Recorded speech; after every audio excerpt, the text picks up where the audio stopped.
டேய் எங்களாலே முடியல. ஒரு குட்டி கதையிலேருந்து ஆரம்பிப்போமா?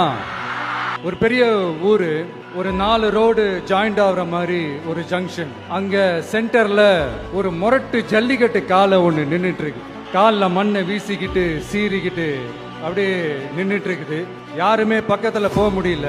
அந்த இடம் ஒரு கேஷுவலா மாறணும் அப்படின்னா அந்த காளைய அடக்கி அமைதி ஆக்கினாதான் மறுபடியும் ஒரு பேக் டு நார்மல் சிச்சுவேஷனுக்கு அந்த இடம் மாறும். அந்த ஊர்ல இருக்கிற ஒரு சில பேருக்கு மட்டும்தான் அந்த காளை அடங்கும். எங்களுக்கு இல்லாத அனுபவமா? நாங்க பார்க்காத காளையா? நாங்க போய் அடக்குறோம்னு சொல்லிட்டு உள்ள போறாங்க.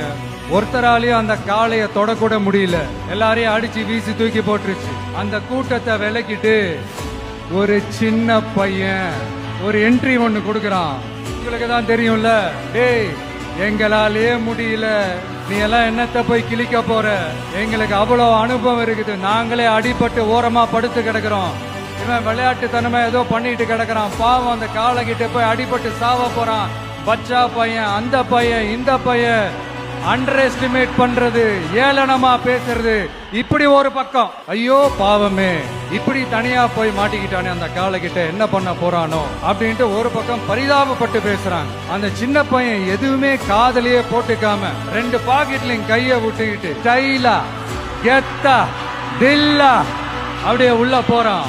ஒரு ஸ்டெப் எடுத்து வைக்கிறான், அந்த காலை அப்படியே சீறிக்கிட்டே நின்றுட்டு இருக்குது. இன்னொரு ஸ்டெப் எடுத்து வைக்கிறான், காலை அப்படியே முட்டை வரும்போது பாக்கெட்டுக்குள்ள மறைச்சு வச்சிருந்த 2 புல்லு கட்டு அது அந்த காலை கிட்ட காட்டுறான். காலை அப்படியே சடனா வந்து நின்னு அது மூடெல்லாம் மாறி அந்த புல்லுக்கட்டை சாப்பிட ஆரம்பிச்சு. அந்த சின்ன பையனும் அந்த காளையை அப்படியே தடவிக்கிட்டு வரான். காளையும் பக்கத்துல ஒரு குழந்தை மாதிரி நடந்து வந்துகிட்டு வருது. அந்த அடிபட்டு கிடந்த அந்த அனுபவசாலிங்க தலைய தொங்க போட்டு நின்றுட்டு இருக்கிறாங்க. ஏன்னா பேசின பேச்சு அப்படி.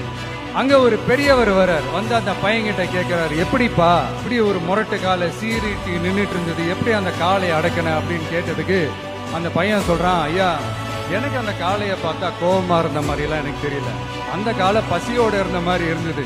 அதனாலதான் அந்த புல்லுக்கட்டை காமிச்சவன ஓகே நமக்கு தேவையானது கிடைச்சிருச்சு அப்படின்னோடனே அந்த புல்லுக்கட்டை சாப்பிட்டுட்டு நம்மளோட அப்படியே ஜாலியா வாக்கிங் வந்துருச்சு அப்படின்னு சொன்னான். இத கேட்ட அந்த பெரியவர் சொன்னாரா, இந்த சின்னவங்க பெரியவங்க, அனுபவம் இருக்கிறவங்க அனுபவம் இல்லாதவங்க இதெல்லாம் விஷயமே கிடையாது. யாரா இருந்தாலும் அந்த சூழலுக்கு ஏத்த மாதிரி, அந்த சிச்சுவேஷனுக்கு தகுந்த மாதிரி என்ன பண்ணி அந்த ப்ராப்ளம சால்வ் பண்றான், ஏது பண்ணி அந்த ப்ராப்ளம சால்வ் பண்றான், அதுதான் விஷயமே.